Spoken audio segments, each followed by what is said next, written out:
My name is Clara Morgan, and for most of my 62 years, I've measured my life by the tides here in Seabrook, Oregon.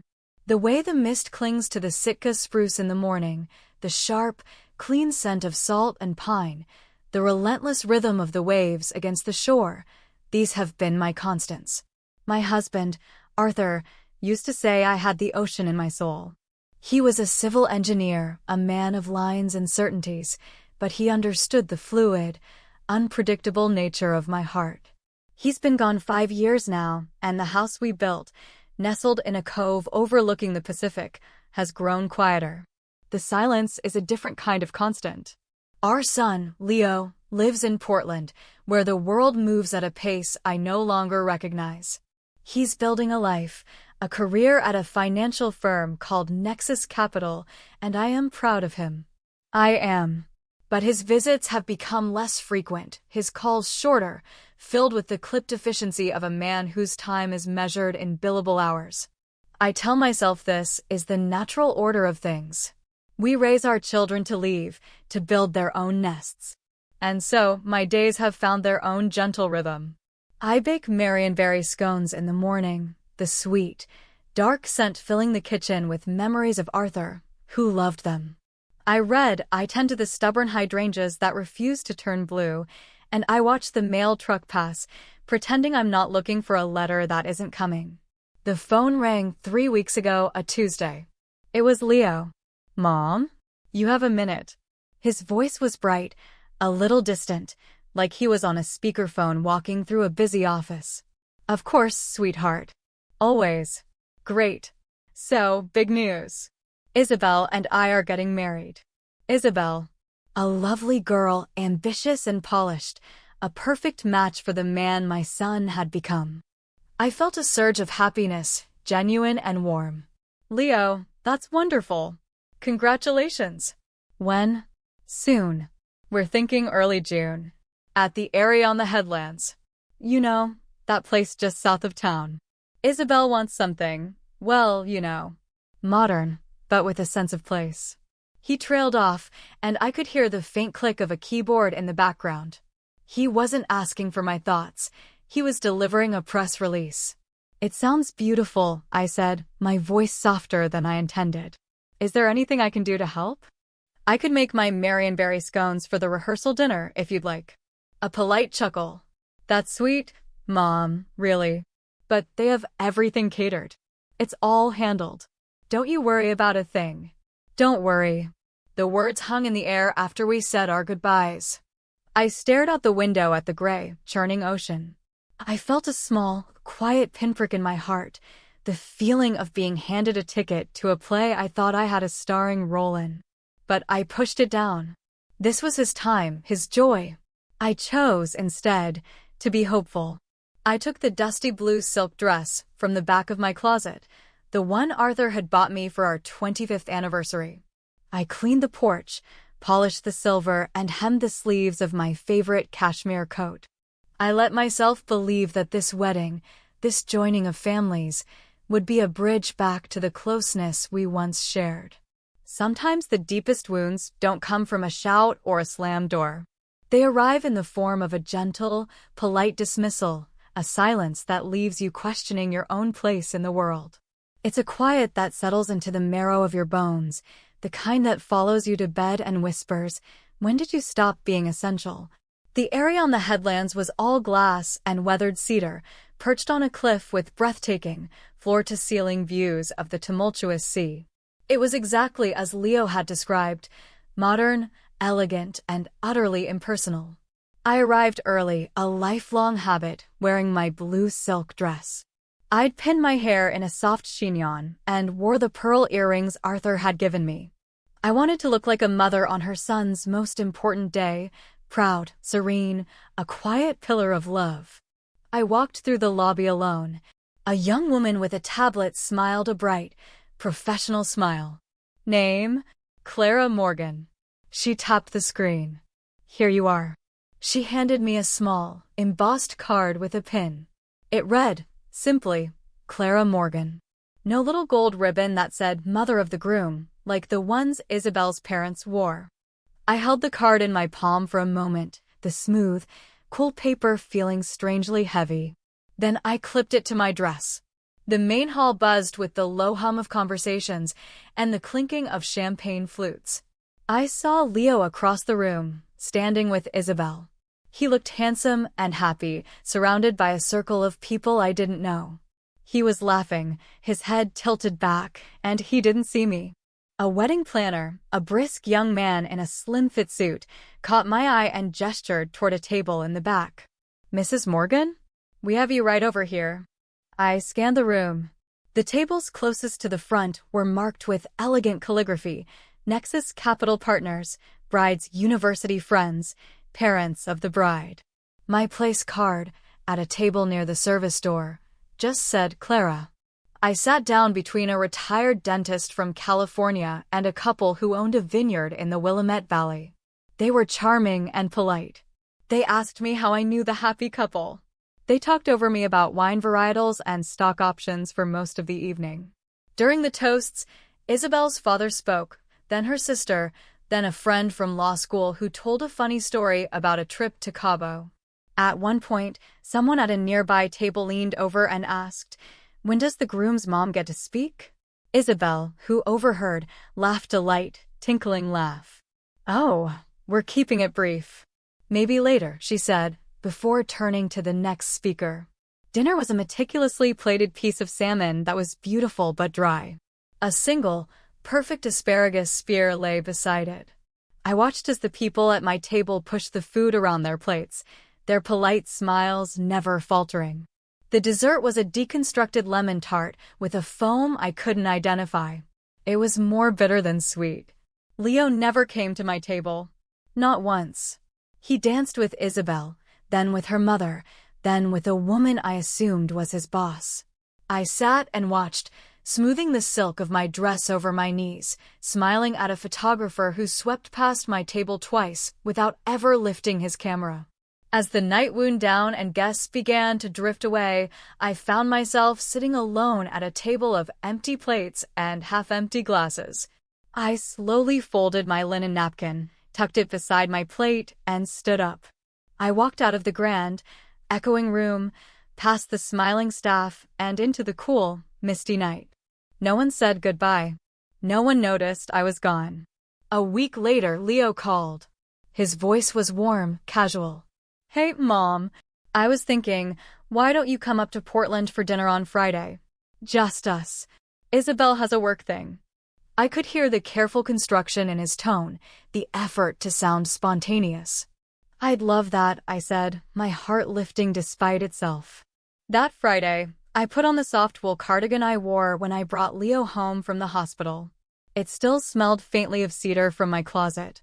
I baked a batch of Marionberry scones, his childhood favorite, and wrapped them in parchment paper tied with a simple string. The drive up the coast was quiet, the sky a blanket of flat, determined gray that promised more rain. His house was in a new development called Sterling Meadows. The homes were handsome, uniform structures of brick and dark siding, with perfectly manicured lawns and identical porch lights. He opened the door with a quick, polite smile, giving me a brief, one-armed hug that barely made contact. "Come on in. Kitchen's this way." But dinner wasn't cooking. The air was still. The large kitchen island was set for two, with a bottle of Pinot Noir already open. Beside my plate, where a bread basket should have been, was a neat stack of papers held together with a binder clip. A sleek, silver pen lay diagonally across the top. "Glass of wine?" he asked, already pouring. He complimented the scones, asked about the drive. His words felt scripted, the conversation a prelude to the main event. He gestured to the papers. "So, this is just a little something I was hoping you'd look at. Just some standard paperwork to, make things easier down the road. For peace of mind." His voice was calm, practical. He called it a durable power of attorney. A simple formality. "Everyone does it these days, Mom. It's just smart planning." He spoke of it like it was an insurance policy or a weather forecast, impersonal, logical, devoid of emotion. I reached for the packet. The pages were dense with legal language, but the meaning beneath was brutally clear. Financial authority. Real estate management. Full and immediate access. No expiration. The document didn't speak of a son caring for a mother. It spoke of an agent, of authorization, of control. He smiled. No rush, of course. But the pen was already uncapped, its silver tip gleaming under the recessed lighting. It was then I noticed the plates were empty.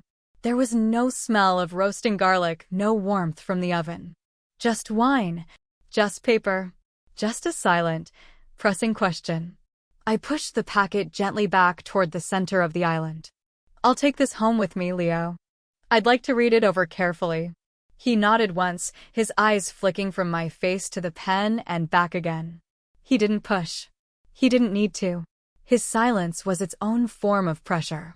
We made small talk after that, about the Blazers, about a new restaurant downtown, about his neighbor's ugly fence. It was all surface, a thin layer of civility over a vast, unspoken chasm. When I stood to leave, his hug was even lighter than before, a mere brushing of shoulders. Back in my car, I didn't start the engine. I just sat in the sterile quiet of his neighborhood, the parchment-wrapped scones sitting untouched on the passenger seat. After 60 seconds, the porch light behind me clicked off. Motion activated. Efficient. Cold. Just like the evening.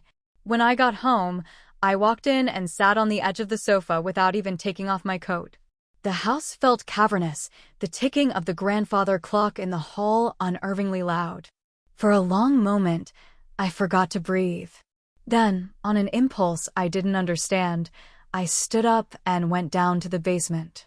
The air was damp and cool, smelling of earth and time. In the far corner, behind the old furnace, was a low wooden chest Arthur had built. I hadn't opened it since he died. He'd told me once, "Claire, if anything ever happens, everything you need is in here." I'd never had a reason to look. Until now. The lid groaned open. Inside, everything was in perfect order, just like Arthur himself. Folders, neatly labeled. Tucked at the very bottom, beneath the house deeds and old tax returns, was a thick envelope with my name on it in his familiar, steady hand. My chest ached. The letter inside was short. "My dearest Claire," it began. "I know you. You'll never ask for help even when you should. So I've made sure you'll never have to. I set this up for you, and for you alone. Don't tell Leo. Not because I don't love our boy, but because I know how the world can change a person. Money doesn't corrupt people, Claire. It just reveals who they've been all along." Beneath the letter were financial statements. It turned out that 20 years ago, Arthur had used a small inheritance to buy early stock in a local tech company, a little startup called Teklo that had since become a global giant. He'd also quietly acquired 2 small commercial properties in the Pearl District. The documents detailed a portfolio of investments, diversified and managed by a firm in Seattle. All told, it was worth just over $5 million. I stared at the number, my mind refusing to process it. I closed the folder, then opened it again, tracing the digits with a trembling finger. I didn't feel relief. I didn't feel joy. I felt a profound, crushing weight. The weight of a secret. The weight of Arthur's love and his quiet, heartbreaking foresight. He had seen something in our son that I had refused to see. And in his quiet, methodical way, he had left me the one thing I now needed more than anything. Not wealth. Not security. Choice.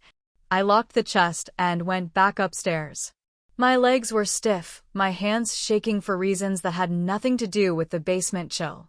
I sat at the old oak dining table, the stack of papers from Leo on one side and a blank legal pad on the other. And I began to write. Not the answers he wanted, but the questions I needed to ask. The follow-up call came 2 days later. I was sitting with a bowl of uneaten oatmeal, watching a ship move slowly across the horizon.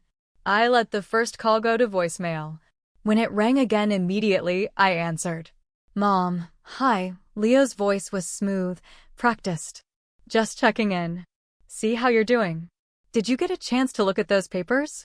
I have, I said, my own voice even and calm. There was a pause, a fraction of a second too long. Well, no pressure, but it would be good to get it squared away. You know, just in case. He launched into a story he'd heard on the news about an elderly woman who'd had a stroke and whose family couldn't access her funds. He mentioned a friend's mother who forgot all her passwords. I could hear the architecture of his argument, a structure built of fear, not of concern. When I didn't respond, he cleared his throat. I just want what's best for you, Mom. The edge in his voice was sharper now. If you wait too long, it could get complicated. We should do this while everything is still simple.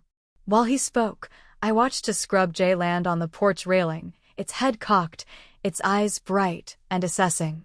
It took what it wanted from the bird feeder and was gone in a flash. A sharpness settled in my chest. I'll think about it, Leo. Okay, he said. That's fine. By the way, Isabel's colleague is a financial advisor. She said she'd be happy to help make the whole process smoother for you. We can set up a call. After we hung up, I sat in the silence. I thought of the nights I'd spent rocking a feverish little boy, of the time I drove 4 hours through an ice storm to bring him a spare set of keys for his first car. I did it not out of duty, but out of love. A love that now felt like a foreign currency in his new world. I stood up, scraped the cold oatmeal into the compost bin, and washed the bowl until it shone. Then I took the thick envelope from Arthur's chest and held it. It no longer felt like a weight. It felt like a foundation. It took me 3 days to make my next move. Not out of hesitation, but out of a need for quiet clarity. I wanted my actions to be born of wisdom, not of anger. I found the number for Margaret Ainsworth on the back of an old Christmas card. She had been a top trust and estate lawyer in Portland before retiring to a small farm in the valley. We hadn't spoken in years, but I remembered something she'd said at her husband's funeral. The quietest women have the most to say. They just choose their moments. She answered on the second ring, her voice as crisp and clear as I remembered. I told her everything. She just listened. When I was finished, she said simply, "Come for tea. Tomorrow at 2. Her home was filled with books and the warm, earthy smell of the quilts she now spent her days making. We sat at her big farmhouse table, and I handed her both sets of documents. She read through Leo's first, her expression unreadable. "This isn't a document for care, Clara," she said, her voice gentle but firm. "This is a document for acquisition. The language is aggressive, the access total, the oversight non-existent." Then she read through Arthur's papers. Her eyes moved slowly, methodically. When she finished, she looked at me over the rim of her glasses. "Well, Arthur was a very smart man. You have more power than you realize, Clara. But only if you choose to hold it." She asked me what I wanted. "I want to be safe," I said. She asked if I wanted to set up a trust. "Yes." "Who do you want to name as a trustee?" "No one," I said, the words surprising me with their certainty. "Not yet. Maybe never." She nodded, a small, approving smile on her lips. For the next 3 hours, we rewrote everything. We created an irrevocable trust, with me as the sole trustee. We transferred every asset into it. Margaret added a clause requiring the written confirmation of 2 independent neurologists to declare me incapacitated before any authority could ever be shifted. When it was all done, she handed me a pen. My hand was steady as I signed my name. It felt like drawing a line in the sand, a boundary that said, "I am here. I am whole. I am not a problem to be managed." Driving back to the coast, the world looked different. The colors of the forest seemed sharper, the gray of the ocean more profound. For the first time in 5 years, I didn't feel like a widow or a forgotten mother. I felt like Clara Morgan, a woman with a spine made of sea-forged steel and a choice that was entirely her own. The text came a week later. "Mom, I'd like to try again. A real dinner. I'll cook. No papers, no pressure. Just us." I waited a full day to reply. Then I typed back a single word, "Okay." Margaret met me at a coffee shop a block from Leo's house. You don't have to do this alone, she'd insisted. We agreed she would wait, just in case. I wasn't afraid anymore. I had learned the difference between being quiet and being silenced. Leo opened the door with a warm, genuine smile. He was wearing an old university sweatshirt, the sleeves pushed up to his elbows. The house smelled of roasted chicken and garlic. There was a loaf of crusty bread on a cutting board. It was a perfect performance of the son I missed. We made small talk through dinner. He asked about my garden. I told him about a book I was reading. He seemed relaxed, but his eyes kept flicking to a briefcase leaning against the wall. After we finished eating, he cleared his throat. Mom, I've been thinking a lot, he began, his tone slower, more deliberate. I spoke with an elder law specialist. He recommended a much simpler arrangement. Just a provisional health directive. Nothing to do with finances. Just to make sure you're taken care of if something happens. He reached into the briefcase and pulled out another, thinner folder. He slid it across the table. I didn't touch it. Instead, I reached into my purse and placed a single, folded document of my own on top of his. The soft sound of paper meeting paper was the only noise in the room. Then I took a sip of water. He looked at the document, a confused frown on his face. He unfolded it. It was a one-page notice of trust execution, legally informing him that all of my assets had been transferred into the C. Morgan Irrevocable Trust, to be managed solely by me. His face didn't fall, but a subtle change occurred in his eyes. A light went out. His jaw tightened almost imperceptibly. I appreciate your concern, Leo, I said, my voice quiet but unshakable. I know planning is important. So I took care of it myself. Everything is in place. You talked to someone, he asked, his voice flat. Yes, a friend. Someone who understands how to be prepared without being pressured. The room was silent. He leaned back in his chair, the picture of the caring son dissolving before my eyes, replaced by a man who had just run out of moves. Just then, there was a soft knock at the door. It was Margaret. She smiled politely at Leo. Clara, I hope you don't mind. I thought I'd stop by to walk you to your car. I stood, gathered my coat, and followed her out the door. I didn't look back. The night air was crisp and cold against my face. I took a deep breath, and for the first time, it felt like I was exhaling years of pain. I wasn't walking away in sorrow. I was walking away in certainty. The next morning, my phone buzzed with a text from Leo. You've made this far more difficult than it needed to be. That was it. No greeting, no sign-off. The words were not an expression of hurt. They were a statement of thwarted control. A few hours later, a message from Isabel arrived. It was polished and polite, expressing her sorrow over the tension and her hope that we could talk soon. It ended with a line that I read over and over. You raised such a strong, determined son. We only want to help him secure his future. I saw it then, laid bare. Your work is done. Let go. I didn't reply. I put my phone in a drawer. That evening, I looked through old photo albums. I found a picture of Leo at age 7, his face beaming, holding up a finger painting he'd made for me. Arthur and I had given him everything. We had smoothed his path, cleared every obstacle, believing that was the function of love.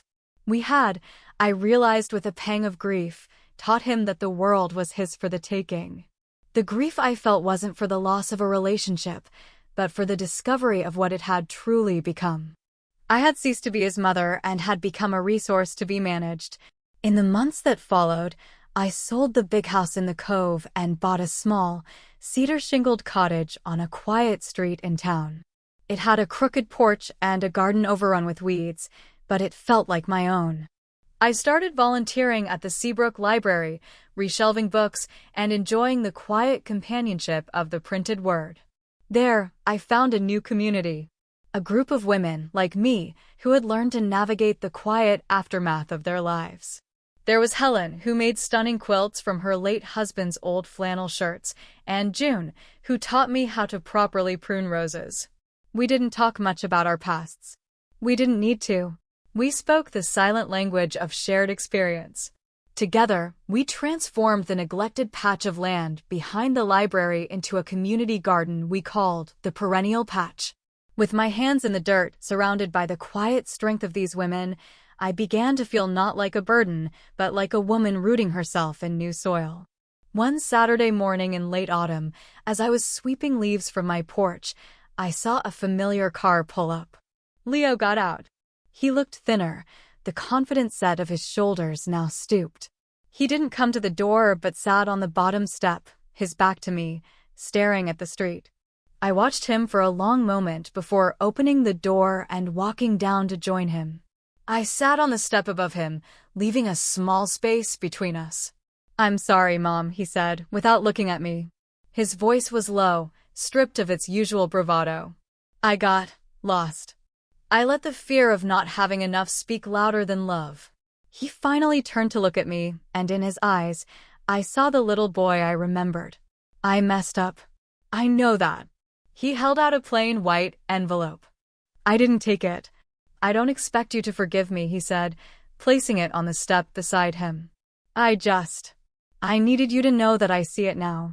I see what I did." The salty wind blew a strand of hair across my face. "I do forgive you, Leo," I said softly. "But you need to understand that forgiveness doesn't always come with a key. Some doors, once they're closed, have to be earned open again. And that takes time." He nodded slowly. He didn't argue. We sat in silence for a few more minutes, the only sound the rustling of the leaves. Then he stood. "Thank you," he whispered, and walked back to his car. I didn't watch him drive away. I stayed on my porch, breathing in the crisp, autumn air. I felt a sense of peace, a stillness born not of resignation, but of knowing I could sit in the presence of my own story without being pulled under by its currents. Later, I opened the envelope. It wasn't a letter. It was a single photograph of the two of us, taken on his 10th birthday. We were on the beach, my arms around his skinny shoulders, both of us laughing into the wind. I placed it on my mantelpiece, not as a symbol of what was lost, but as a quiet reminder of a love that was still, somewhere, possible. The path back wasn't clear, but for the first time, it felt like it might exist. And I knew, with a certainty that was as deep and steady as the ocean itself, that I would walk it on my own terms, in my own time.